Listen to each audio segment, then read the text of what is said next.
respirar, pacificar a mente, o coração e oferecer a nossa sintonia mental através da prece sincera, tranquila, ao divino amigo e ao mundo espiritual, comandado por ele que aqui já se encontra presente para a nossa atividade da noite de hoje. E agradeçamos, Senhor, a oportunidade ofertada na noite de hoje para encarnarmos e possamos ser agraciados com teu amparo, teu amor, tua misericórdia, Senhor. Abençoa cada um de nós nos nossos planos. Permite a presença dos benfeitores amigos a nos assistir, a nos envolver, a nos inspirar. Notadamente o nosso irmão Marcelo Martins estará utilizando a palavra na noite de hoje, para que a sua mensagem encontre receptividade nas mentes e nos corações dos dois planos da vida. Colocamos a ti a fluidificação da água, Senhor, para cima de meditação, para o espírito comum de todos que dela vivem, e na certeza da sua amável e fraternal presença, dos amigos espirituais aqui entre nós, e agradecemos, dizendo, Senhor, ser conosco, hoje, agora, e sempre, capaz, o Senhor nos abençoe a todos.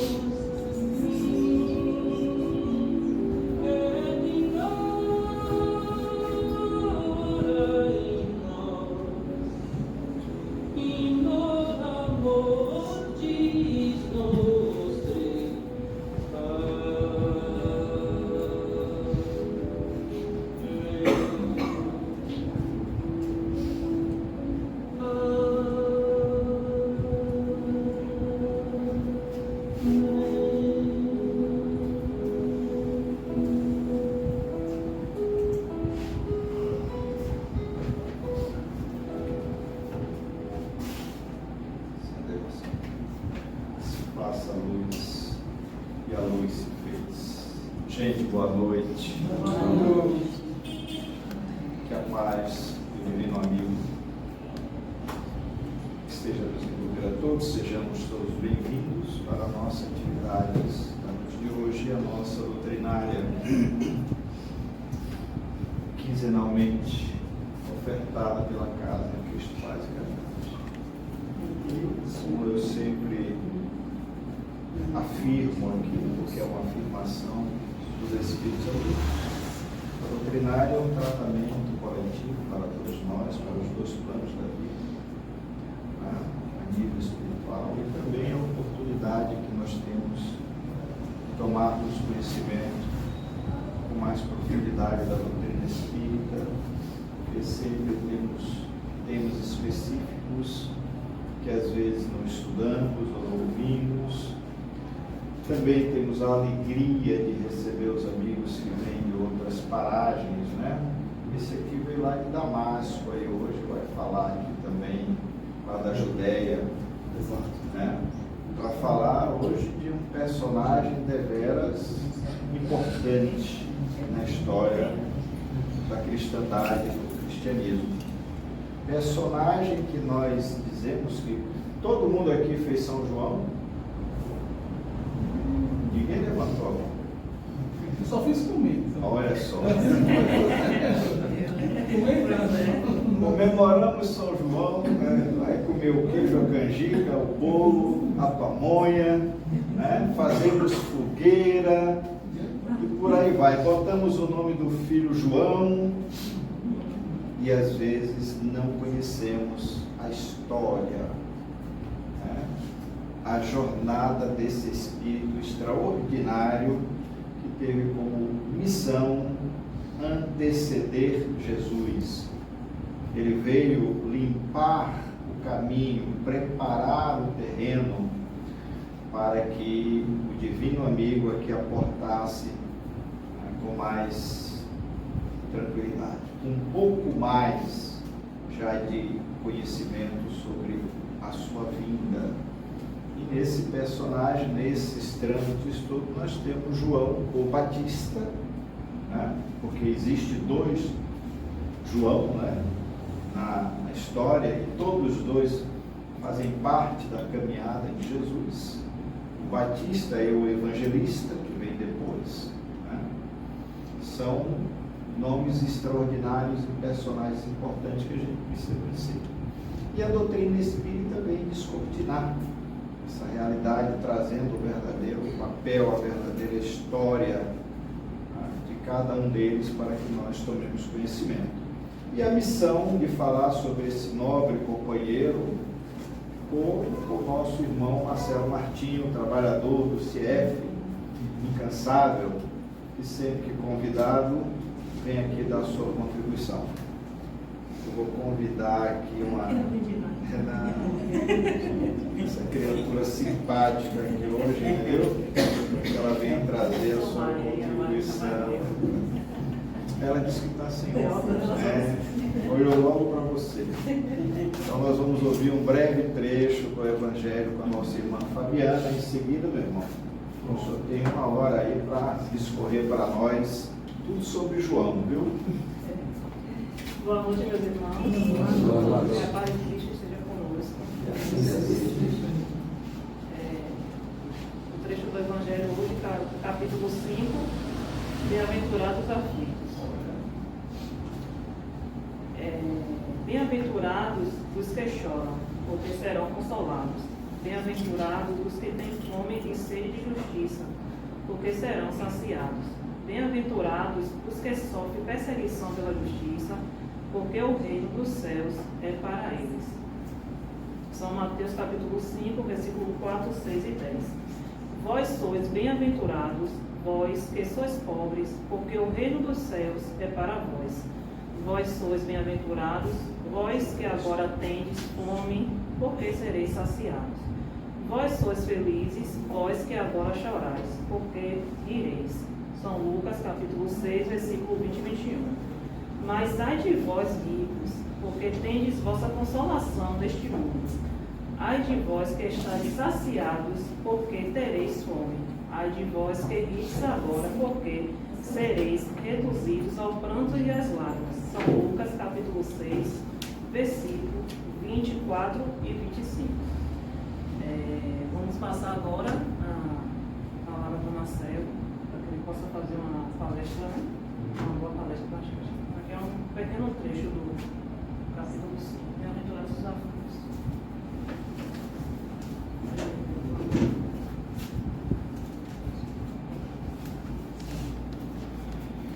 Meus irmãos, Edson perguntou quem foi na festa de São João. Eu vou descrever para vocês o que é a festa de São João. A festa de São João é uma festa dedicada a se comer de tudo, muito, em homenagem a um homem que se alimentava de insetos e mel. É isso que é o São João. Bem definido? E se acende uma fogueira empesteando a cidade de fumaça,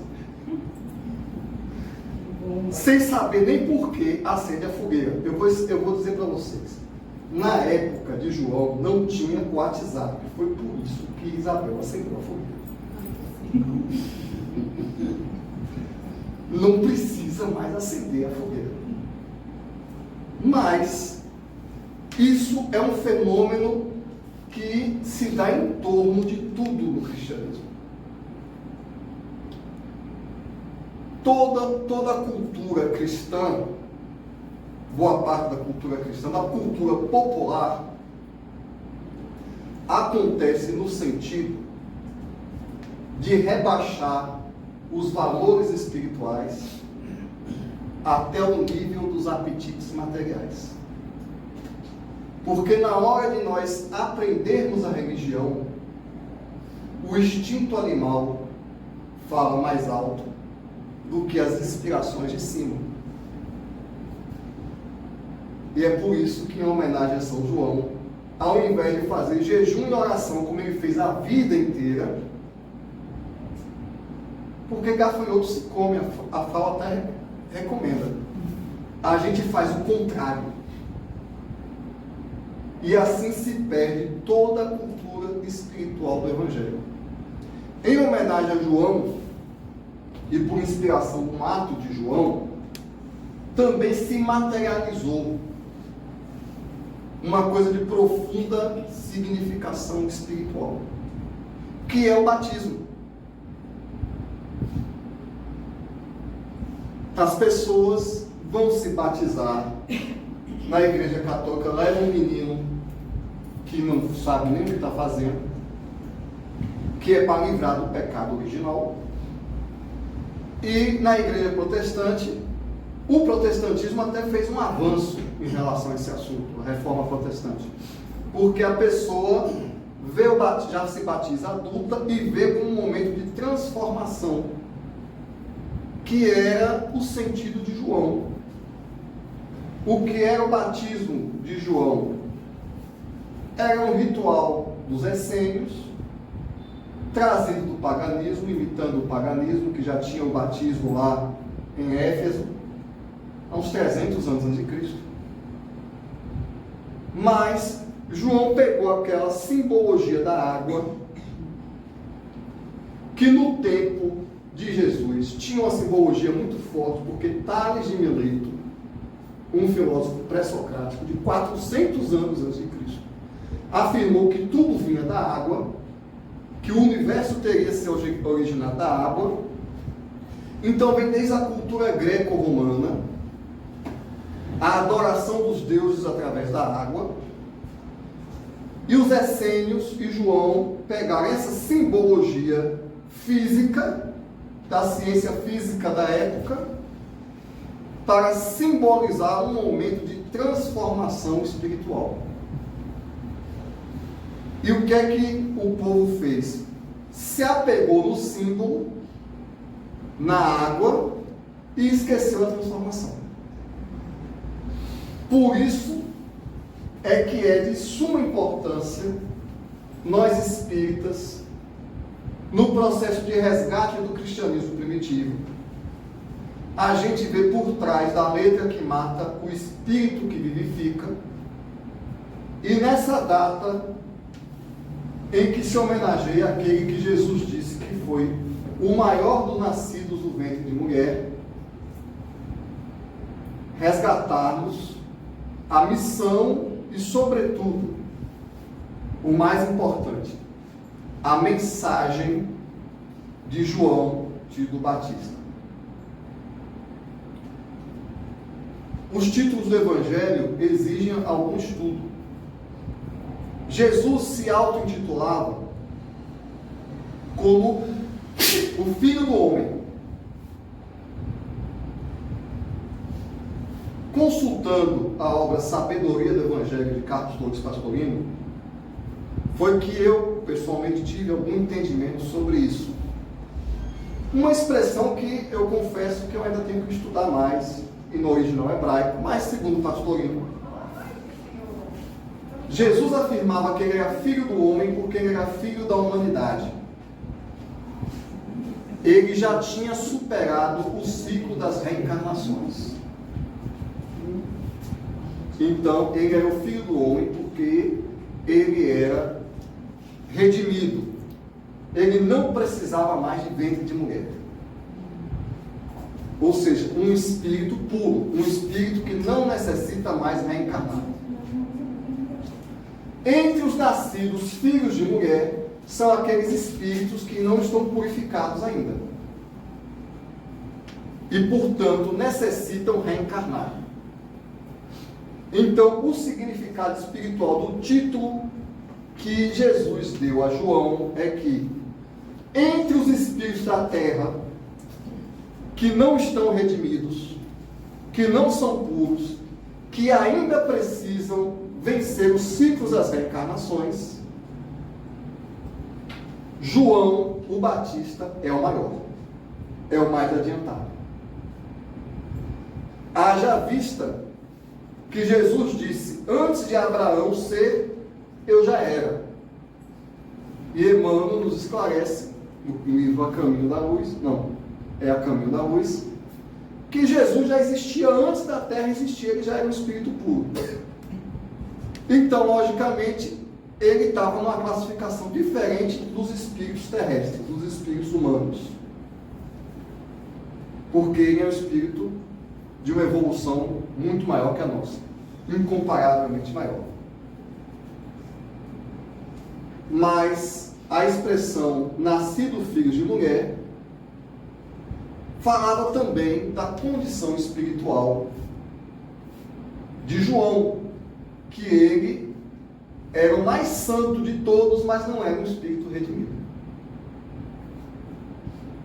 Certa feita, os apóstolos perguntaram a João, a Jesus, foram os próprios apóstolos que perguntaram a Jesus: Mestre, está escrito que antes de você vir, Elias deveria vir. Primeira pergunta na interpretação do texto: por que é que Pedro, João o Evangelista, Tiago, eles pensaram isso do Antigo Testamento? Eles pensaram a figura de Elias do Antigo Testamento, de todo o Antigo Testamento, e foram perguntar para Jesus. Ora, meus amigos, é porque eles já sabiam a resposta. Isso é uma inferência do texto, uma inferência possível do texto.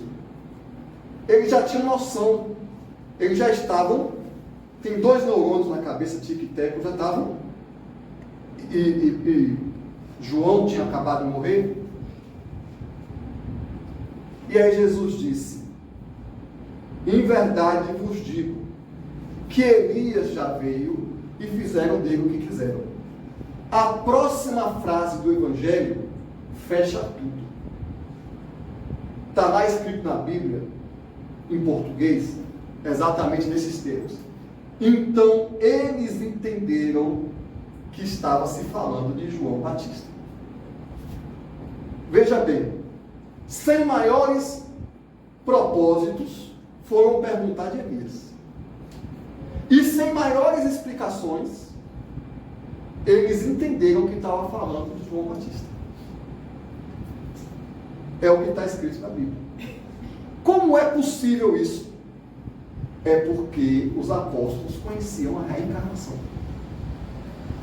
Não só os apóstolos, como os essênios e os fariseus. Só que os fariseus acreditavam que a reencarnação não era uma regra fixa. Eles não sabiam bem como acontecia. A reencarnação, os gregos já conheciam desde o tempo de Pitágoras, também há 400 anos a.C.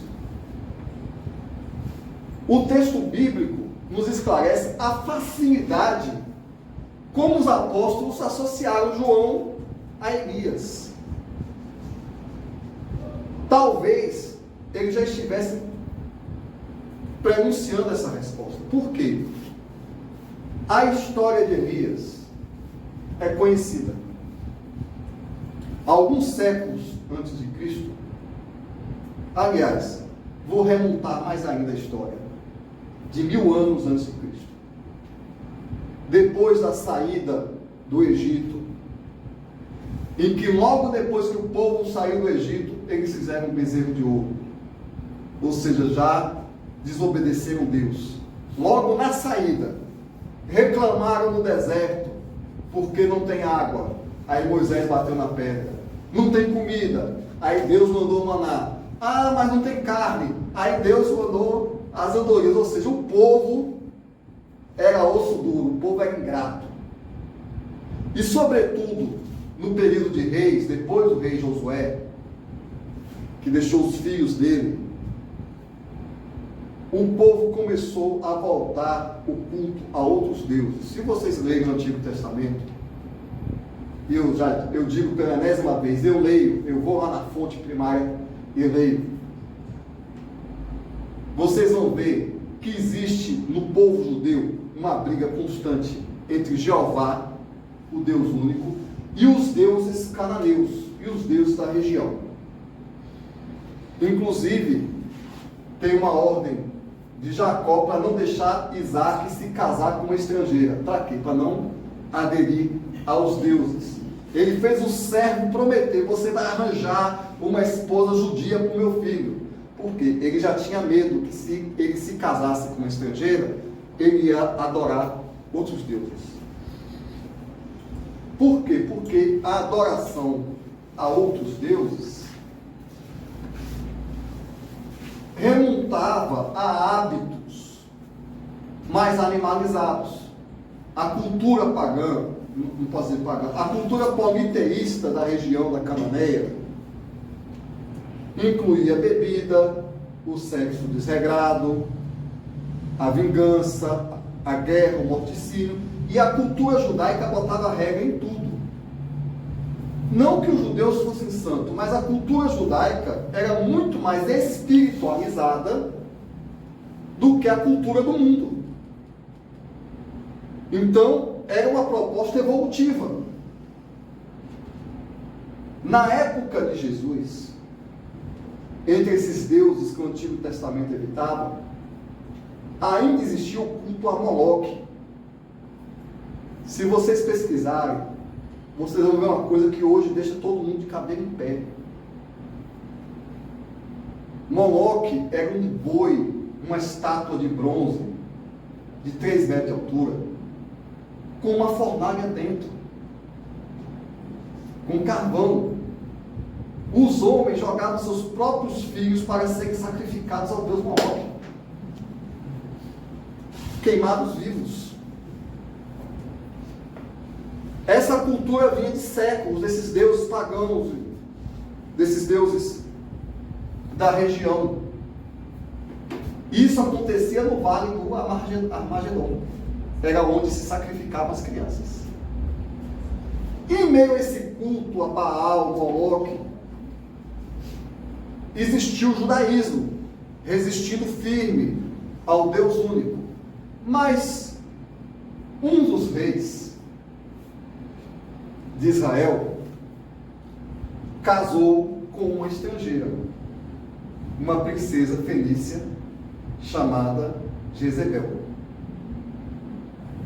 Um dia eu estava contando essa história e eu vi que o público todo conhecia a história.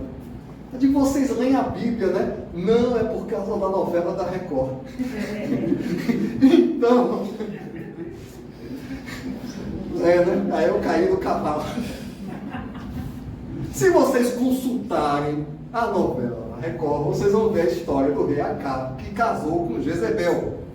Ele foi lá, se encantou pela princesa fenícia, e a princesa, a rainha Jezebel, ou Jezebel, ela trouxe a religião dela. Jezabel. Né? Trouxe a religião dela, com os deuses pagãos, com os deuses politeístas, com esse provavelmente com sacrifícios humanos, inclusive, que era uma cultura, e começou a converter as pessoas. Por quê? Porque a religião de Jezabel, a religião da Cananeia, prometia feitiçarias. Por que um pai matava o próprio filho? Para ter a juventude eterna, ou para curar uma doença. É um negócio sinistro, né? O cara estava doente, ele dizia: eu vou sacrificar meu filho para o Moloque para ele me curar. Baal. Ou Baal, né? Na época de Jezabel é Baal. E esses cultos, essas feitiçarias, começaram a se espalhar por Israel. E ela começou a colocar a religião dela. Mas os profetas judeus resistiam bravamente. Um absurdo, ele casou com uma rainha, com uma princesa idólatra, e etc. E havia o combate religioso. Jezabel começou a matar os profetas de Israel. Prender, matar, perseguir. Ela não só trouxe a religião dela, como começou a perseguir o judaísmo. Porque naquela época já existiam os profetas. Quem são os profetas? Os profetas são os médiuns. Aqueles que faziam curas, faziam profecias, adivinhações em nome de Jeová. que na verdade o nome não era esse. Ninguém sabe como é o nome de Deus, porque o nome de Deus é impronunciável. A pronúncia se perdeu. Mas hoje a gente, alguns religiosos acreditam que era Jeová. Tem algumas traduções até que botam Jeová. Mas o tetragrama, o nome de Deus, são 4 letras. Em hebraico não existem vogais. Então a gente não sabe realmente como se pronunciar. Tanto é que na Bíblia, em hebraico, aparece poucas vezes. Na maioria das vezes aparece Adonai, meu Senhor, o Elohim. Então o Deus de Israel estava em guerra com os deuses idólatras. E um monte de profeta morreu.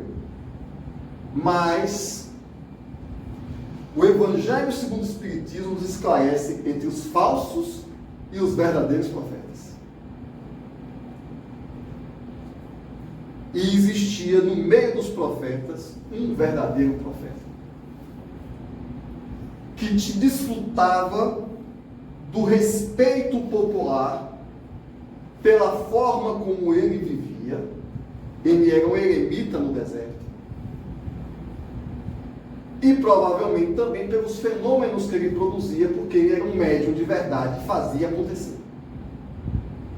Que nem hoje. Hoje tem os falsos profetas aí, um monte de médium, pastor, padre, pai de santo, médium espírita, no centro espírita, fazem de conta que faz alguma coisa. Mais enrolando do que fazendo alguma coisa, quando não ganhando dinheiro em nome de Deus. Para esses falsos profetas, existe o mercado da fé. Então, muitos dos profetas que Jezebel matou eram religiosos disputando o mercado da fé, disputando poder. Mas Elias não. Elias realmente é um homem santo. Elias produzia fenômenos espirituais. Elias vivia de uma forma ascética. Elias tinha o respeito do povo e não tinha medo de nada. Por isso que Jezebel não conseguia matar Elias, porque senão ia ter uma guerra civil. Aí o povo não ia, porque ele tinha, e ela tinha medo dele, porque ele realmente tinha poder. Ele tinha magnetismo, ele era médium de cura, ele fazia ele acontecer. Mas Elias não estava satisfeito com o predomínio da religião idólatra no meio de Israel. E Elias era tão retado, um homem de tanta fé. Falta esse tipo de gente, faz falta hoje em dia, né? Diga sim, sim, não, não. Hoje em dia o pessoal fica tudo com medinho, porque o povo vai falar mal de mim, porque eu sei que será de mim, porque o povo não me entende. Será que eu vou conseguir? Né? Se eu for no centro espírita, no São João, a vizinhança vai ficar achando que eu sou fanático. Né? Essas coisinhas. Mas Elias não tinha papas na língua, não tinha medo. Deus estava com ele e acabou. Jezebel é uma depravada, é uma idólatra, está corrompendo o povo. Chame seus 300 sacerdotes que eu vou botar todo mundo para correr. O homem de Deus fala assim, né? E aí se reuniu os 300 sacerdotes de Baal. O Deus de Jezebel era Baal. Os 300 sacerdotes de Baal. Aí Elias disse: vamos acender uma fogueira, que hoje em dia se acende em homenagem a São João. Porque a fogueira é um símbolo religioso, o fogo é um símbolo religioso desde a Índia antiga, mais de 2 mil anos antes de Cristo. Não é à toa. Porque o fogo é algo ligado aos rituais religiosos. Simboliza a queima dos princípios, etc. Bota a fogueira. Agora é o seguinte, olha. Bote os 300 sacerdotes de Baal para rezarem, para acender a fogueira. Pronto, rainha, pode botar o povo para trabalhar. E os sacerdotes, né? Os sacerdotes também. Muitos sacerdotes, vocês podem perguntar também, por que os sacerdotes se submeteram a esse teste de produzir um milagre? São coisas que não estão no texto, mas o conhecimento espírita e o conhecimento da psicologia nos explica. Porque os sacerdotes de Baal também eram médiums. Eles também produziam fenômenos. Eles também eram feiticeiros. Então eles acreditaram que eles iam acender a fogueira. Porque certamente eles aprontavam um monte de coisa também. Curas em nome de Baal, efeitos físicos. Entre os sacerdotes de Baal não existia um médium de efeitos físicos que movimentavam móveis, que movimentavam objetos. Então, como é? 300 orando a gente vai fazer acontecer. Mas eles oraram a Baal, juntaram as mediunidades dele, tudo, e nada aconteceu. O que era improvável, porque alguma coisa deveria ter acontecido. Porque se eu juntar 300 médiuns para movimentar uma mesa, ela se move. A não ser que os espíritos não queiram. Porque o vento sobe onde quer e o telefone toca de lá. Então tu pode juntar 300 médiuns cheios de ectoplasma. Se os espíritos não quiserem fazer, não fazem. Mas então, por que os espíritos impuros que aproveitavam do culto de Baal não produziram fenômeno? Porque os espíritos que estavam alimentando aquela religião, porque por trás de toda a religião existem espíritos que a alimentam para o mal e para o bem, e por trás de partidos políticos também. Quando você se sintonizar com um partido político e ficar obsediado por causa de política, não diga que eu não avisei. Ainda mais que o culto de Baal era as duas coisas juntas, religião e política. E por que esses espíritos que se alimentavam de sangue de animais, de sangue humano, não conseguiram botar fogo na fogueira? Porque o mundo tem gerência. Todo espírita sabe o que todo cristão devia saber, mas afirma o contrário. Quem manda na terra é Jesus. Não é o diabo. Não é o presidente. Não é ninguém. Quem manda no mundo é Jesus. Quando o homem faz alguma coisa errada e produz uma tragédia, é porque Jesus deixou, porque os homens têm liberdade de ação. Jesus dá uma liberdade de ação para os homens. Mas naquele momento a ordem é o seguinte: a religião que converte, que espiritualiza o povo é o judaísmo. Então, para Baal, nada.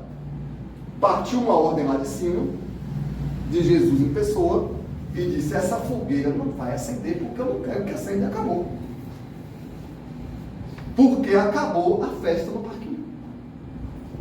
Quando a luz dá um basta nas trevas, com Jesus não tem negociação, manda quem pode, obedece quem tem juízo. Então, naquele momento, Jesus resolveu dar um basta. E aí Elias orou. O ato de Elias não foi um ato santo. Foi um ato de arrogância religiosa, de sectarismo religioso. Ele desafiou Deus. Séculos depois, segundo a Bíblia está dizendo, o Satanás no deserto teria tentado Jesus: se atire daqui e mande os seus anjos lhe buscarem. E Jesus disse: está escrito, não tentarás o Senhor teu Deus. Então, o próprio ato de Elias foi um erro. Mas era o possível no momento. A história de João e de Elias, aí vem o primeiro ensinamento. Deus não opera sobre homens perfeitos. Ele pega os homens na imperfeição dele e nos erros, e como minha vozinha dizia, Deus escreve certo por minhas tortas. Então Elias era um homem enérgico, era um homem virtuoso, mas era um homem vaidoso. Era um homem que colocou Deus a seu serviço, era um homem que acreditava na sua religião, e um homem autoritário. Mas era interessante naquele momento dar vitória para Elias. Então Elias disse: seus 300 sacerdotes serviram de nada, bote água na fogueira. certamente instruído mediunicamente. Outra coisa, e logicamente ele teve inspiração para fazer o desafio. Ele foi instruído. Se eu sou instruído, imagine Elias. E aí ele fez uma oraçãozinha para o Deus de Israel, e a fogueira molhada pegou fogo. Por quê? Porque veio uma instrução lá de cima, porque as pessoas acham que isso é milagre, não. Tinha 300 pessoas, que devia ter muitos médiums entre elas. Tinha o público assistindo. Tinha Elias, que era médium. Para botar fogo numa fogueira, é coisa fácil.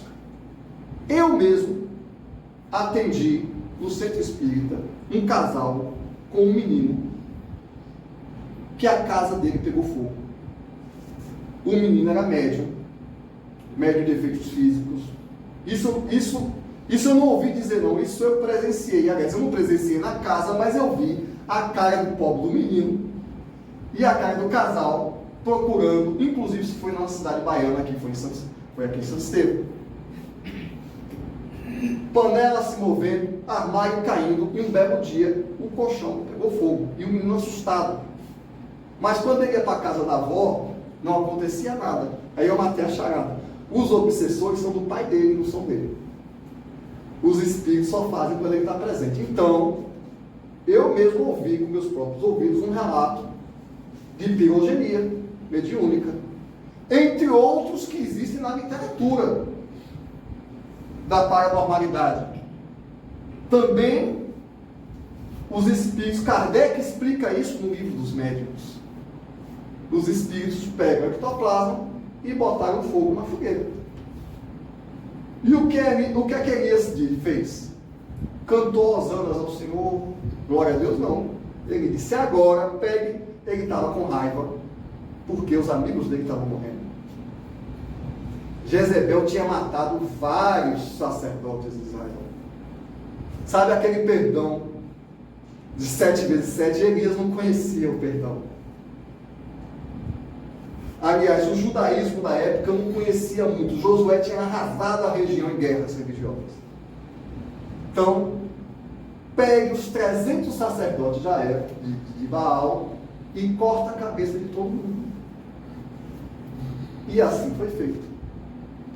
E assim o judaísmo voltou a imperar em Israel. A princesa Jezebel, feita rainha do rei Acabe, perdeu a disputa religiosa e teve que se converter. Por quê? Porque era do plano espiritual que a religião que ia espiritualizar aquele povo era o judaísmo. Agora, a forma como Elias fez não foi a forma como Jesus faria. Mas Elias é um homem de Deus. Isso ensina alguma coisa para a gente. Todo ser humano é treva e luz. Todo ser humano tem a sua luz, a sua treva, a sua sombra. Então Elias tinha uma grande luz. Ele foi um dos maiores profetas do Antigo Testamento. Mas ele tinha uma sombra. E Deus fez, Jesus fez o melhor que podia fazer diante da brutalidade do povo da época, diante da situação. Ele pegou a luz de Elias e usou, mas a sombra de Elias se vingou. Ele usou o poder que Deus deu a ele para a vingança. Elias é tão importante no Antigo Testamento, é um profeta bíblico de tanta importância, que diz a Bíblia que Elias não morreu não, ele foi alçado numa carruagem de fogo. E aí tem gente dizendo que é disco voador. Eu vou confessar para vocês, eu hoje não sei o que foi a carruagem de fogo que levou Elias. Eu não tenho resposta para isso.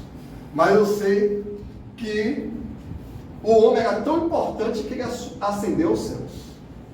Pois então, 600 anos depois de Elias, se não me engano, nasce João.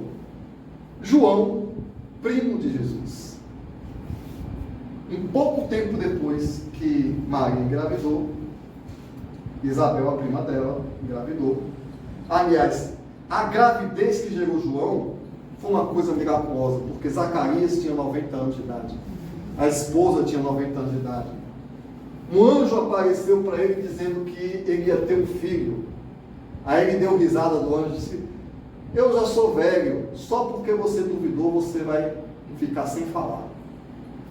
Quando seu filho nascer, você dá o nome dele de João. E ele ficou mudo. E quando o menino nasceu, ele abriu a boca e disse: o nome dele vai ser João. Meses depois, porque Zacarias era sacerdote. Por que esses fenômenos? Para impressionar o povo. É da didática dos espíritos. Eles queriam produzir sinais para impressionar o povo. Então já ficou no ambiente judaico aquela celeuma. Rapaz, Isabel teve um filho com quase 100 anos de idade. É difícil, mas é possível. Os espíritos deram uma forcinha, né? Conduziram bem o espermatozoide. Não é milagre, é possível. E Zacarias ficou mudo. E um anjo apareceu para ele e ele só falou, ou seja, então isso já criou uma mística em torno da figura de João. Ele já nasceu, João já nasceu bem mais prendado do que Jesus. Olha que interessante. O mestre nasceu numa manjedoura, num estábulo, sem ter onde nascer, filho de um carpinteiro, com uma moça órfã. O discípulo, filho de um sacerdote, em casa, bem nascido. Viram como são as coisas? E quando Maria foi visitar a prima, João, o ventre de Isabel, se moveu e reconheceu o mestre. Isso também, em tempos que se discute tanto o aborto, por estupro, por não estupro, que coisa nenhuma, lembrem, na hora que forem pensar em abortar, lembrem que São Joãozinho, que a gente comeu muita canjica em memória dele, eu inclusive, ele se mexeu no ventre da sua mãe, reconhecendo Jesus. E muito homem velho e adulto não reconhece até hoje. Lembrem disso na hora que forem achar que um bebê é coisa nenhuma, que dentro do ventre pode matar. Porque João o Batista já era santo, ele já era cristão dentro do ventre da mãe dele e já fazia reverência ao mestre. Outra coisa também que está no texto, que é uma conclusão lógica, e as pessoas, João e Jesus eram primos. Eles cresceram juntos. Eles não eram estranhos, eram da família. Então, eles estavam combinadinhos. Se Jesus pregava no templo com 12 anos de idade, você acha que ele já não deu as instruções para Joãozinho? E disse: Joãozinho, você é um cara legal, mas você sabe que você tem culpa no cartório, né? Vai cumprir sua missão e quando chegar a hora você vai ter que resolver seu problema. Qual é a culpa no cartório? Matar 300 pessoas decapitadas. Isso é um problema existencial. E muitos dirão: ah, mas eu sou um espírito muito atrasado, porque eu tenho um karma grande, porque eu sou cheio de obsessor, então eu não sou a pessoa certa para trabalhar para Jesus. Você tem 300 obsessores no seu pé porque perderam a cabeça. Não sei se ele já tinha se iluminado nessa época. Então, São João, o evangelista, o maior entre nascidos de mulher, tinha problemas, o Batista, São João Batista, o maior entre os nascidos de mulher, tinha seríssimos problemas kármicos. Eu acho que eu pessoalmente, eu posso estar falando bobagem, mas eu acho que eu não tenho um problema desse tamanho não. Tenho a impressão que eu não matei 300 pessoas na encarnação passada. Então, posso ter matado meia dúzia. Então, ele tinha um problemão. Mas ele estava lá, fazendo igual ele fez na encarnação anterior. Como Elias, ele não se vestia de pele de carneiro e vivia no deserto. Como João, ele vivia no deserto. Elias não tinha papas na língua. João também não. Herodes, o rei Herodes, casou com a cunhada, tirou a esposa do próprio irmão. E aí veio uma briga de irmãos na tetrarquia, e João não parava a língua.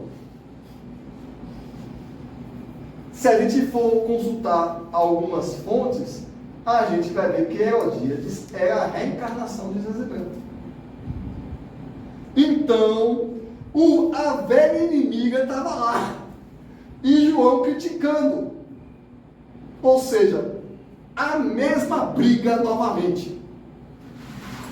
Só que dessa vez, estava na hora de Elias levar uma missão.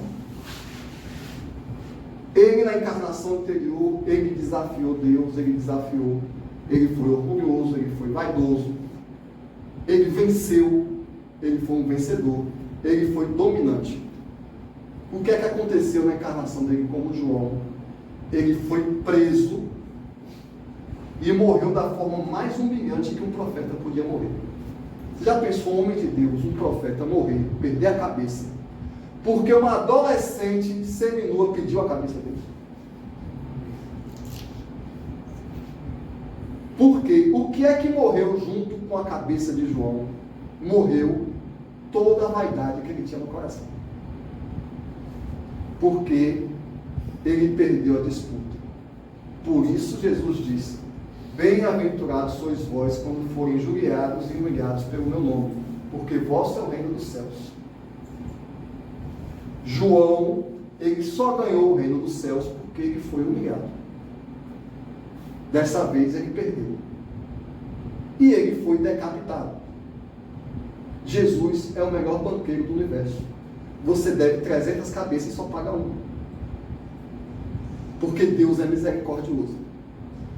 A gente tem que lembrar também disso na hora de falar da lei de causa e efeito, que a história de João também nos lembra.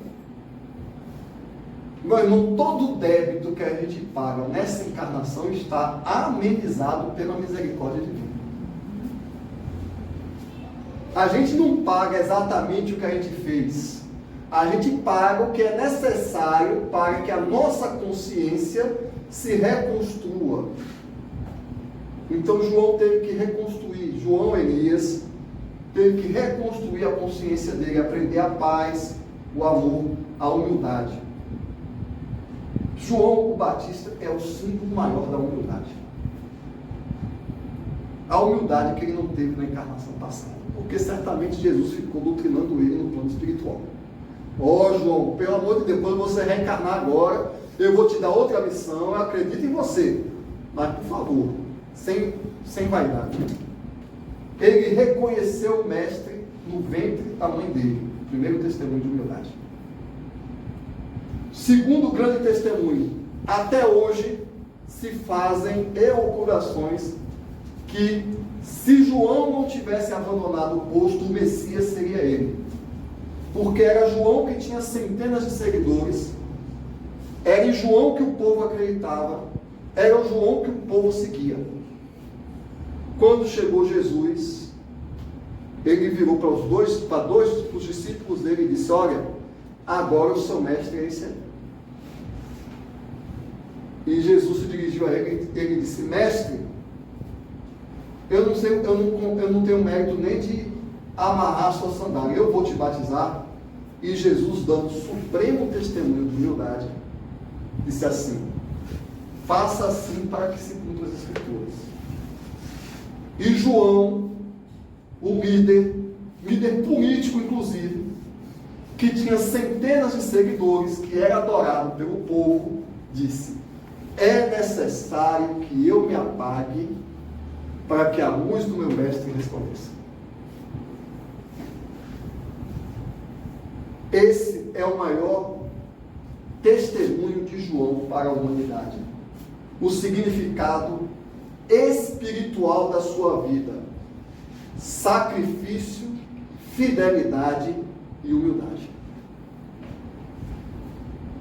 Sacrifício pessoal, vivendo no deserto, sem aderir às riquezas que ele poderia aderir. João era filho de sacerdote, exercia magnetismo sobre o povo. João poderia se tornar sumo sacerdote de Jerusalém e ter todas as riquezas que um judeu podia ter, estramando os dedos. Ele poderia estar na máxima posição econômica e política entre o povo de Jerusalém. Ele já nasceu com oportunidade para isso. Mas ele abandonou tudo isso.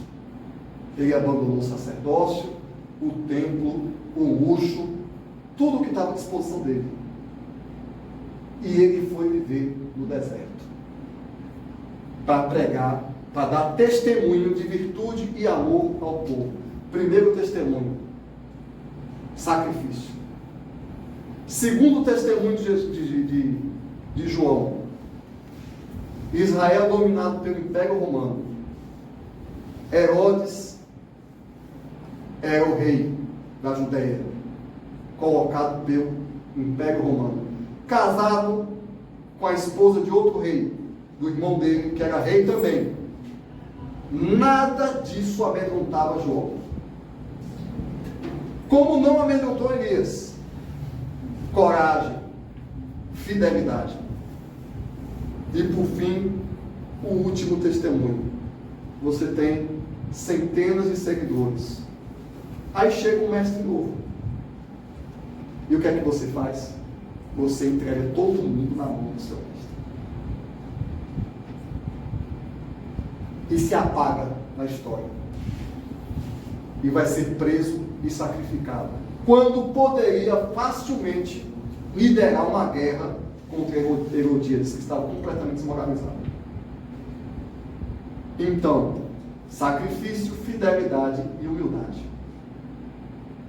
É isso que nós devemos lembrar na data em homenagem ao último grande profeta antes de Jesus. Essa é a inspiração, a significação espiritual da vida de João o Batista na humanidade. E que um dia, ou quem sabe hoje, na nossa encarnação, assim como Elias testemunhou com suas imperfeições, assim como João foi firme, mesmo tendo o peso das suas imperfeições, nós hoje possamos ser firmes para abandonar determinadas glórias do mundo que não interessam, para sermos fiéis no testemunho da verdade e para sermos humildes, fazendo com que o nosso ego se apague, a nossa vaidade se apague, para que a luz do Cristo possa brilhar em nossas vidas. Que Jesus nos ampare e nos abençoe hoje e sempre.